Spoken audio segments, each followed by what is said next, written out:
Bienvenidos participantes del curso del programa básico de Derechos Humanos y Derecho Internacional Humanitario de las Fuerzas Armadas. Eh, y a partir de esta sesión última veremos el reglamento del decreto legislativo 1095 que recientemente ha sido promulgado por el señor presidente de la República en el mes de marzo, ¿no? Van a haber tres sesiones, ¿no? A lo largo de las tres sesiones, las tres últimas, vamos a abordar este tema muy importante para ustedes, así como lo fue en su momento en las clases anteriores, el decreto legislativo 1095. Eh, Quizás sea el primer grupo que va a recibir esta instrucción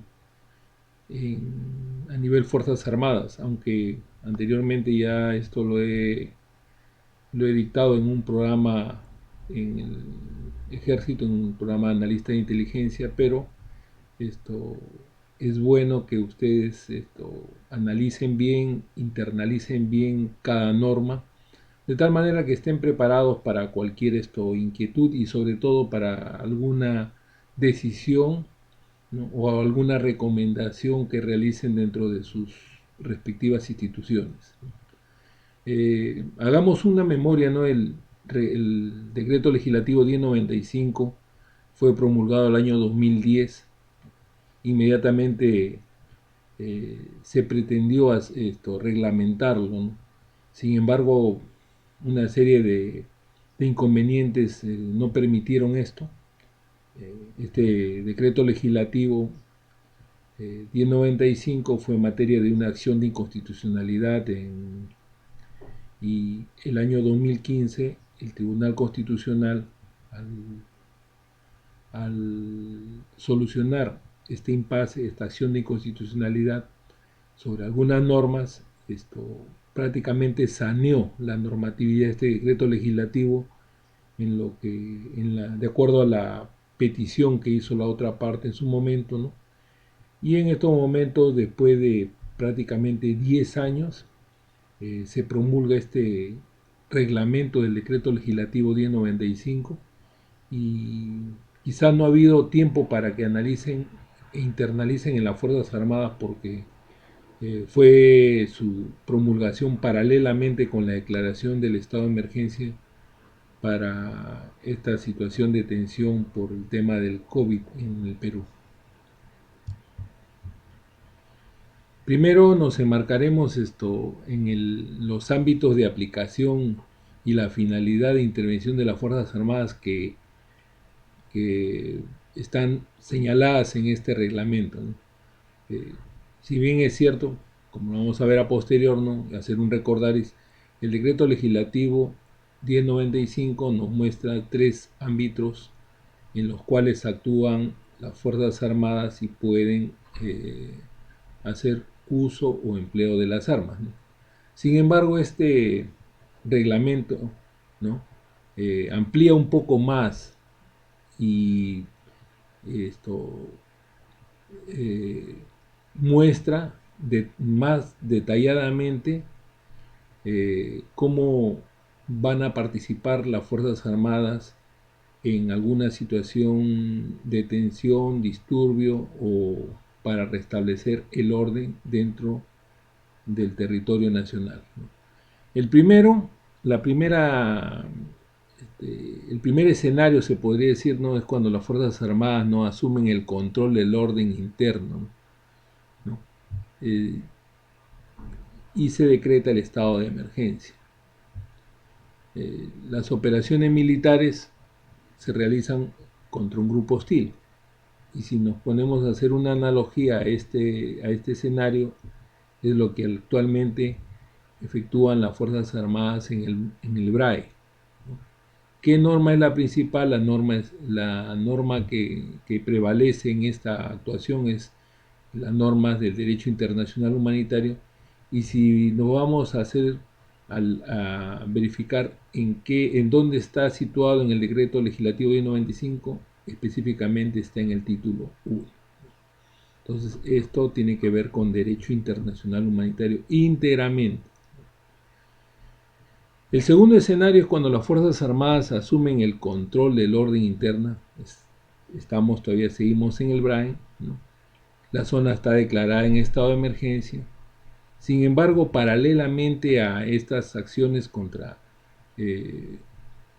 los remanentes del Sendero Luminoso que actualmente existen, ¿no?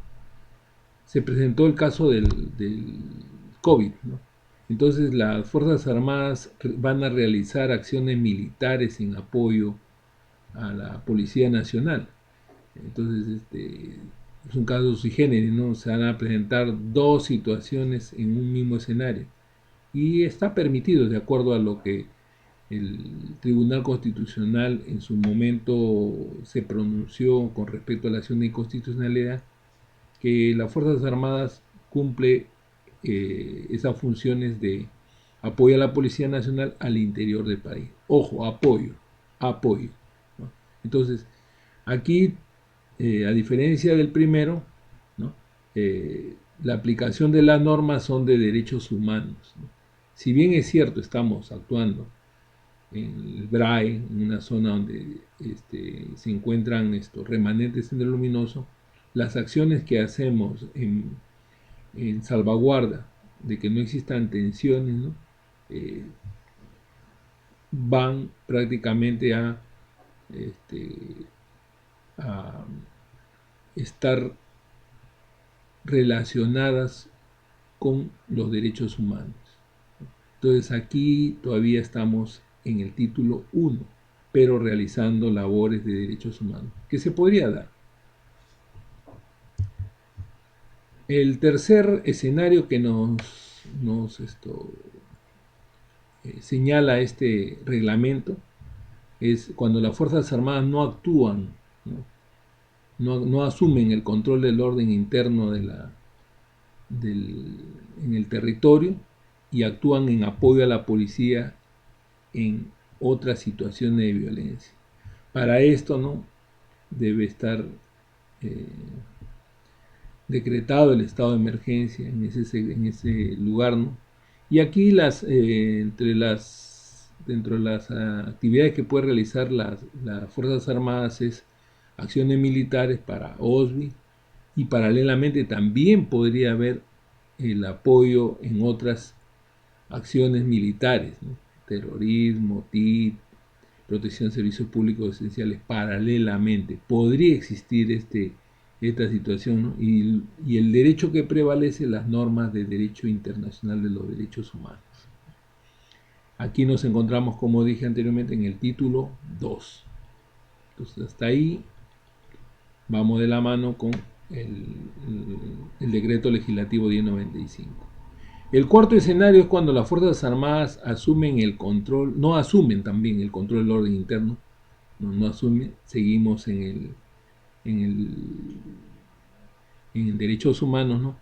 Y en este caso las Fuerzas Armadas realicen acciones militares, ¿no?, en apoyo a la Policía Nacional para asegurar el control y mantenimiento del orden interno en casos de TIT, terrorismo, protección de servicios públicos esenciales, instalaciones estratégicas públicas y privadas, ¿no?, para el funcionamiento del país. Aquí también estamos en derechos humanos y estas tres situaciones de TIT, terrorismo, protección de servicios públicos esenciales, ¿no?, nos están relacionadas con el decreto legislativo 1095 en lo que refiere al título 3, artículo 23, punto D, inciso D.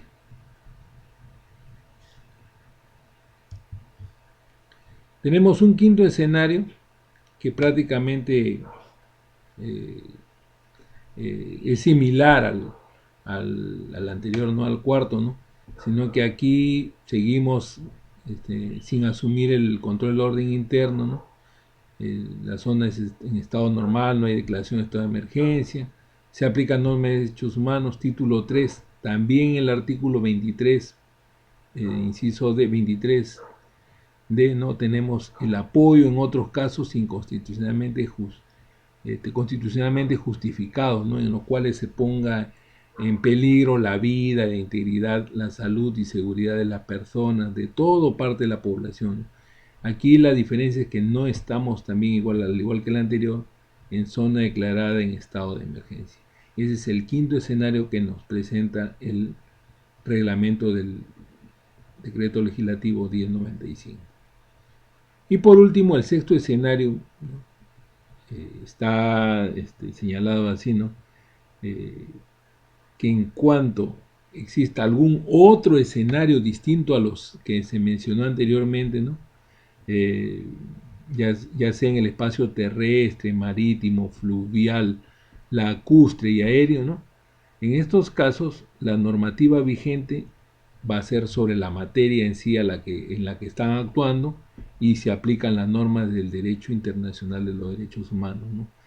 Específicamente, estos casos están relacionados, por ejemplo, ¿no? Con la actuación de la Marina de Guerra en el litoral, ¿no? En los ríos, en los lagos, ¿no?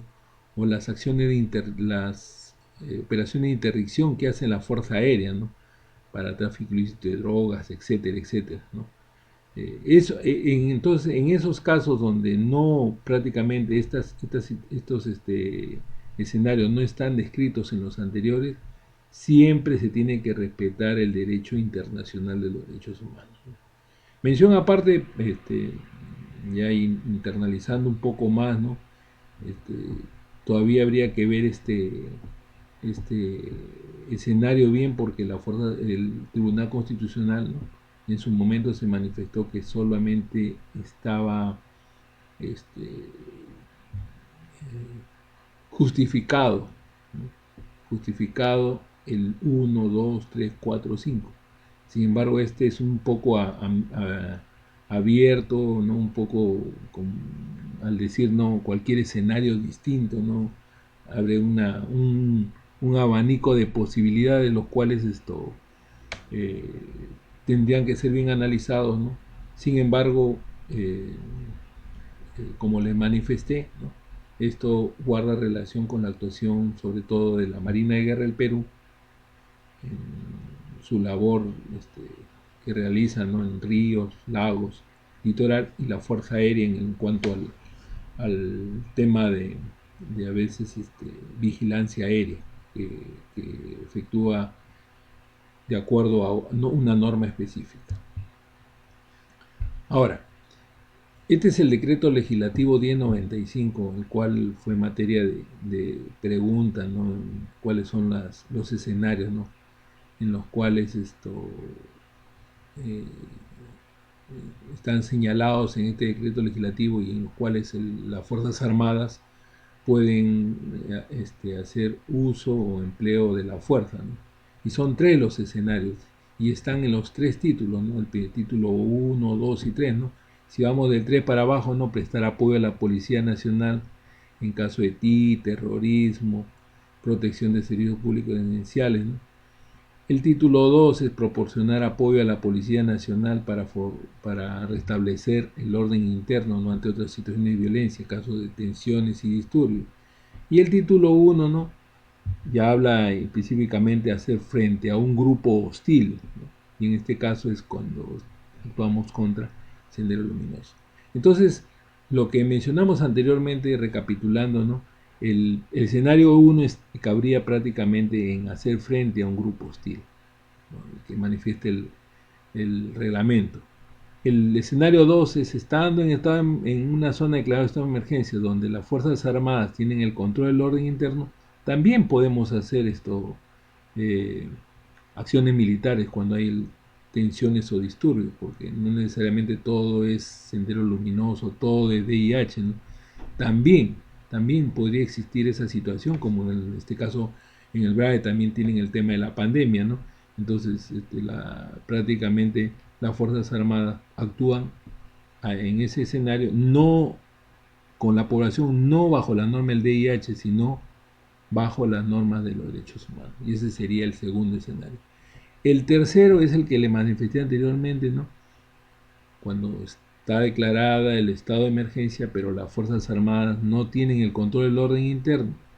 En este caso, es el escenario número 3, en caso de tensiones y disturbios, lo que sucede en casi todo el territorio nacional con el tema de la pandemia. Y por último, el título número 3 nos habla, pues, prácticamente han separado, han separado, se puede decir, estos 4 incisos, ¿no? Y solamente en el 4 figura el prestar apoyo a la PNP en caso de terrorismo, protección de servicios públicos esenciales, instalaciones estratégicas, etcétera, ¿no? Eso sería el escenario número 4. Y el escenario número 5 en otros casos constitucionalmente establecidos y justificados en los cuales esté en riesgo la vida, la integridad, la salud de todo parte de la población. Entonces ese sería el escenario número 5. Ahí está la relación de los 5 primeros incisos con respecto al decreto legislativo 1095, que es la madre prácticamente del reglamento que estamos haciendo estudio en estos momentos. Asimismo,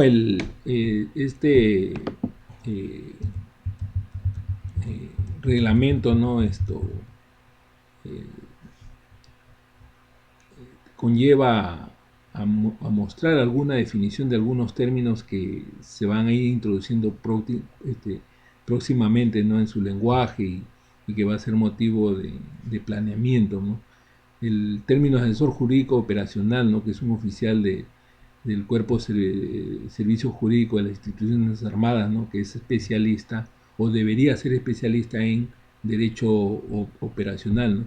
Su principal función es asesorar al comando en todo desde el punto de vista jurídico, en el planeamiento, conducción y supervisión de las operaciones y acciones militares, ¿no?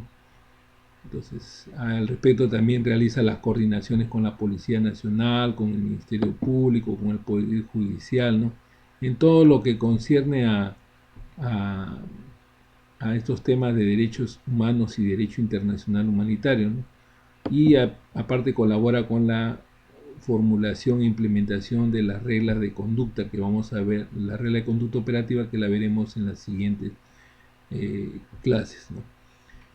También tenemos otro término que es autoridad superior, ¿no? Y por eso le he colocado la figura de la autoridad superior, porque vamos a ver por qué en algún momento, ¿no?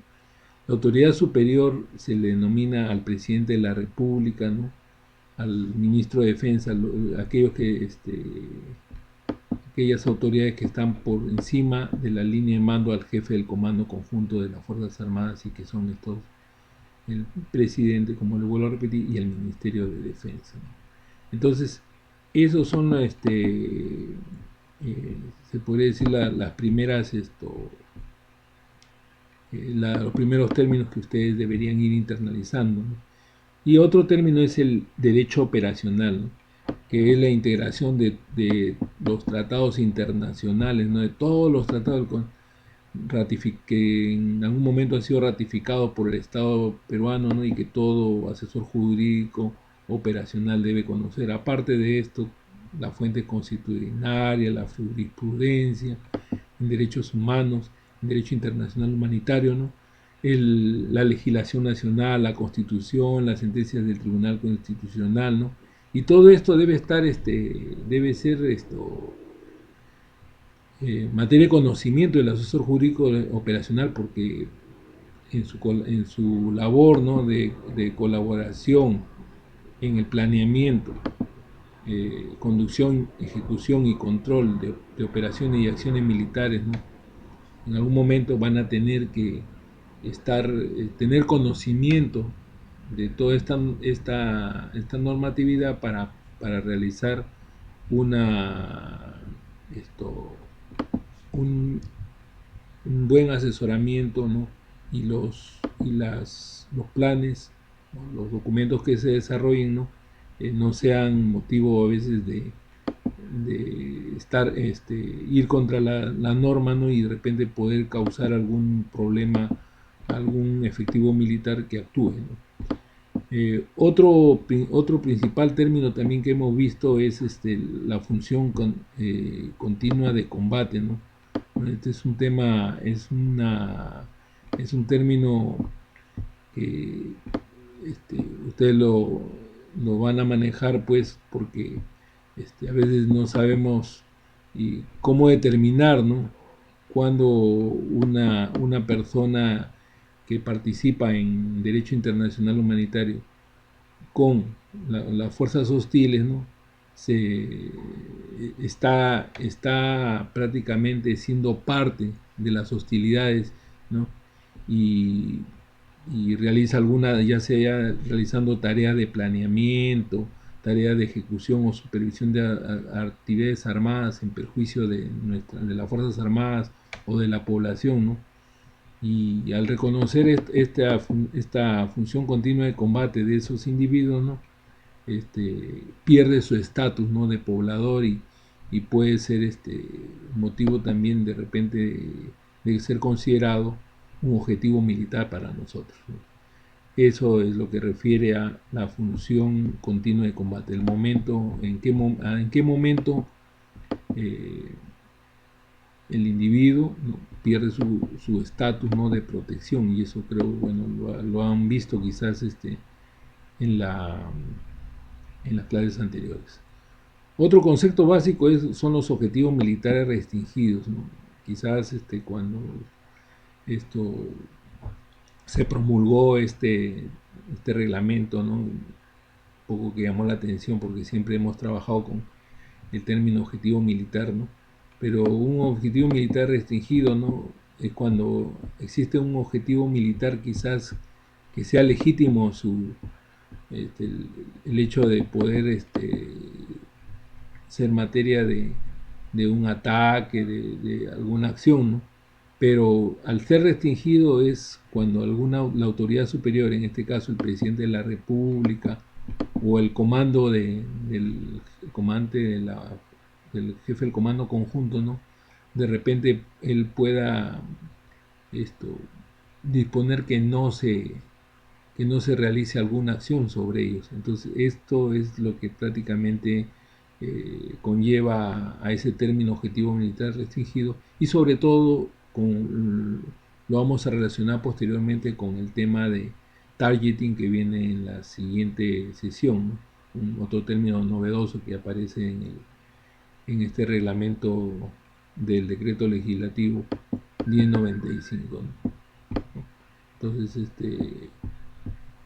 estos son los principales términos, ¿no? Y tenemos otro término, es la participación en las hostilidades también. Quizás nos da esto,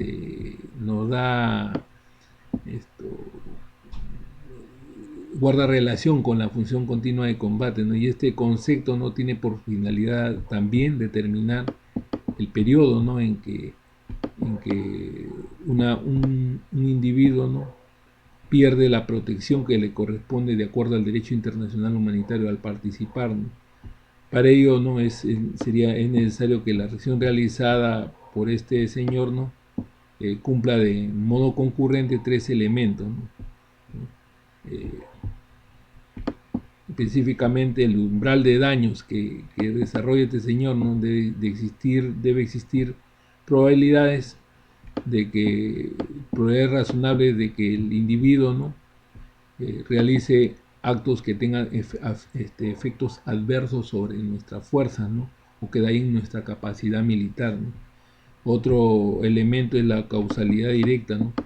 Y está relacionada específicamente esta causalidad directa al vínculo directo entre el acto y el daño que razonablemente se puede esperar como resultado, ¿no? De la acción que pueda realizar este individuo, ¿no?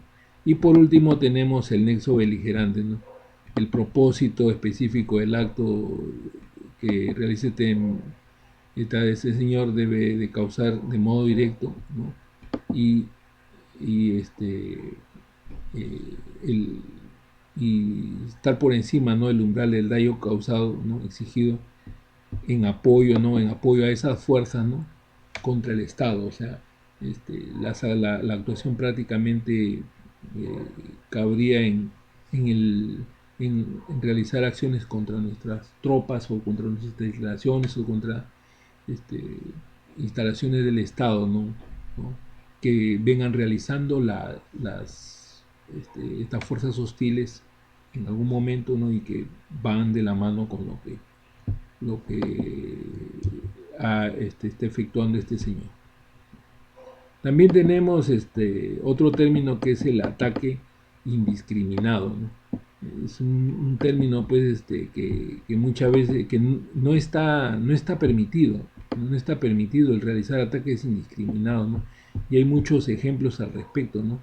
El ataque indiscriminado se ve en un contexto de derecho internacional humanitario, ¿no? Cuando realizan disparos, ataques, ¿no? Sin diferenciar objetivos militares, yo diría hasta que en derechos humanos, porque el concepto va de IH, ¿no? Sin diferenciar objetivos militares, la actuación que realiza tanto nosotros como las fuerzas hostiles, ¿no? Los participantes en las hostilidades, ¿no? Muchas veces lo realizan sin diferenciar quiénes son objetivos militares, quiénes son personas que están protegidas, los bienes culturales, ¿no? Esta situación conlleva a que estén prohibidos los ataques indiscriminados, ¿no? Que realizan cualquiera de estos participantes en las hostilidades, ¿no? Y por último tenemos otro término, ¿no? El uso diferenciado de la fuerza, o fue materia de instrucción para ustedes, ¿no? En derechos humanos, ¿no? Y que es la graduación prácticamente y adecuación por parte del personal militar de los métodos y medios, ¿no? que realicen, ¿no? De acuerdo a la situación que enfrenten en su actuación en apoyo a la Policía Nacional del Perú. Vamos a ver también rápidamente el accionar de las Fuerzas Armadas, ¿no? La secuencia, cuál es la secuencia del accionar, ¿no? Y como vemos por aquí, ¿no? El presidente de la República, ¿no? Y el ministro de Defensa, ¿no? En defensa del Estado de Derecho, de la paz y el orden interno, en algún momento emiten objetivos de seguridad, ¿no? Y esto lo vemos en el nivel estratégico nacional. Ese es el nivel que maneja el presidente y el Ministerio de Defensa, ¿no? El jefe de comando conjunto, ¿no? Va a verificar toda acción y operación militar. Él ya es íntegramente el responsable de todo lo que realicen las Fuerzas Armadas. Aquí el presidente no solamente ve el campo militar, ve el campo político, social, económico. En cambio, el jefe del comando conjunto ve directamente el campo militar, ¿no? Para eso emite una directiva de planeamiento cuando reciba alguna orden, ¿no? Por parte de las autoridades superiores, el presidente del Ministerio de Defensa, ¿no? Y para esto, esta directiva formula una directiva de planeamiento, ¿no? Y la presenta a la autoridad superior, al presidente de la República y al ministro, ¿no? Para que sea evaluada y aprobada y de acuerdo a eso proceda a actuar, ¿no? Y más abajo tenemos el comandante de nivel operacional y especial, ¿no? Son aquellos comandantes, ¿no? Que actúan en alguna zona, ¿no? Donde asumen el control del orden interno. Ellos van a formular planes de campaña, ¿no? Y este nivel es el nivel estratégico operacional conjunto, ¿no? Conjunto porque acá participan prácticamente todas las instituciones armadas y sobre todo en zonas donde tiene el control del orden interno, las Fuerzas Armadas, ¿no? Va a llamar a la Policía Nacional para que participe en ese planeamiento y prácticamente se subordine, pues el control del orden interno lo tiene el jefe del comando conjunto, ¿no? Este plan de campaña, ¿no? ¿Quién lo va a aprobar? ¿No? ¿Quién lo aprueba? Este plan de campaña que va a formular el comandante a nivel operacional o especial, ¿no? Lo va a aprobar el jefe del comando conjunto de las Fuerzas Armadas. O sea, vamos bajando de calaje. Después tenemos el comandante de nivel operacional y especial, ¿no? En una zona en que no tenga el control del orden interno, ¿no?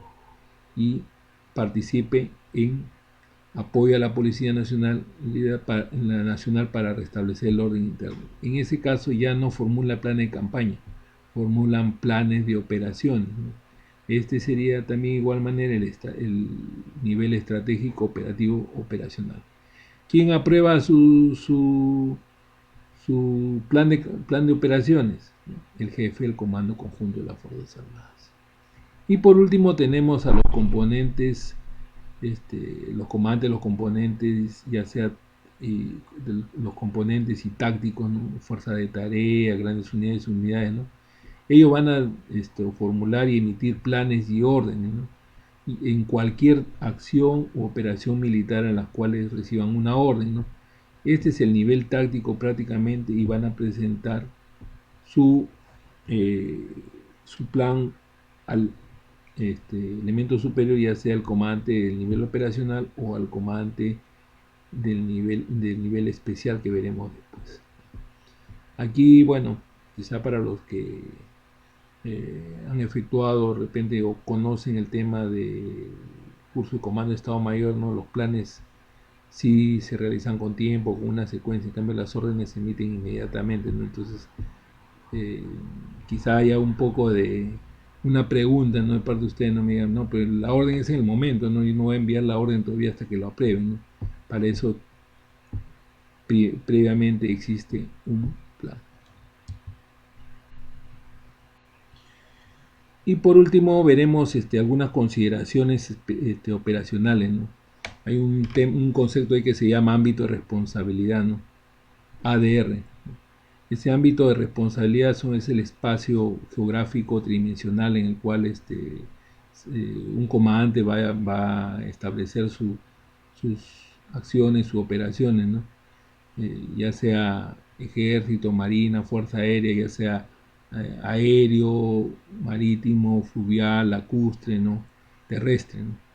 Y este ámbito de responsabilidad han sido determinados como consecuencia de los requerimientos que se han realizado previamente en el planeamiento militar operativo. Y para terminar vamos a ver este tema del comandante del nivel operacional, ¿no? Muchas veces lo relacionamos con los comandantes pues, los generales que comandan una división, un ala, ¿no? Eh, en una zona marítima, creo que es el caso de la Marina, ¿no? Este comandante de nivel operacional puede ser de dos tipos, ¿no? Un comando operacional y un comando especial.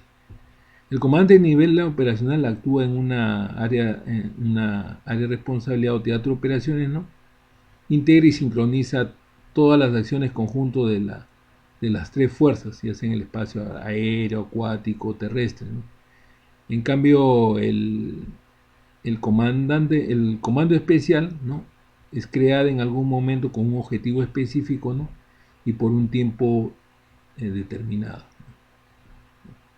Ahora, a un comandante de nivel operacional, cuando se le asigna más de una institución armada, se le denomina comandante de la fuerza conjunta también, o sea, también se le tienen esa denominación, ¿no? Que a veces, bueno, es materia a veces de confusión, pero esa es su denominación que recibe cuando ya hay más de una institución bajo su mando, ¿no? Y cuando se le asigna personal de la Policía Nacional, ¿no? Con sus recursos materiales, logísticos, ya se constituye un comandante de comando unificado. Ese va a ser su denominación. Por último, los componentes de los comandos de nivel operacional, ¿no? Generalmente están constituidos por fuerzas asentadas en el área de responsabilidad, como le dije, ¿no? En las salas, en las divisiones de ejército, en la zona marítima, ¿no? Etcétera, ¿no? Los componentes funcionales empleados, ¿no? Cuando haya cuando existan más de un instituto armado, ¿no? deben operar en el mismo espacio o dominio, ¿no? También, ojo señores, existe la famosa llamada fuerza de tarea, ¿no? Que se establecen cuando resulte necesario ejecutar tareas específicas que contribuyan a cumplir alguna misión específica, ¿no? Y que reciben este nombre ya cuando dispone el comandante del nivel operacional.